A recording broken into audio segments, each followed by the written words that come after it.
Sa ating lucky listener number 1. Nasa linya ng ating telepono si George Flor ng North Caloocan City. George, magandang umaga. Magandang umaga po, Sir Aljon, Sir. Magandang umaga po. Ilang taon ka na, George? Sir, 57 po. 57. Okay, Opo. tay. Ilan ang... ilan? May asawa? Sir, isa lang po, Sir, Isa. Opo. Pamilya. Tatlo po yung anak ko po, Okay, Sir. automatic Oo. Okay, tatlong anak. Siyempre, isa asawa. Okay, anong trabaho? Sir, wala na po, Sir, trabaho po. Si Mrs. Si Mrs. anong trabaho? Sir, wala din po Wala ang na rin. trabaho si Mrs. po. Nag-aalaga lang po. Nag-aalaga po ng asikaso ng anak po namin. Okay, sige. Ito na. So anong kabuhayan ninyo? Sir, bali po yung tinutulungan na po kami ng kapatid ko po na nakakatanda po sa amin. Wala naman kayong karamdaman.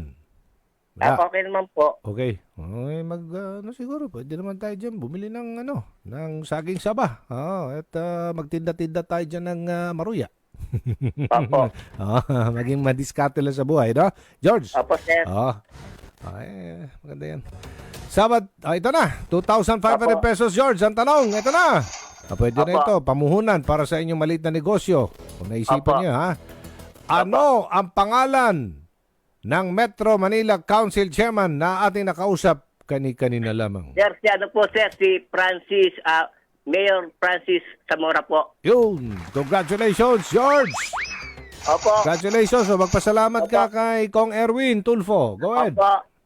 Congressman Erwin Tulfo po. Maraming po salamat. Maraming salamat po, Congressman Erwin Tulfo.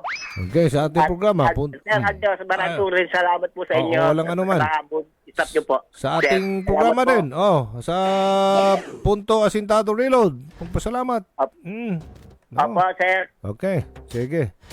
Okay, at paalala lang.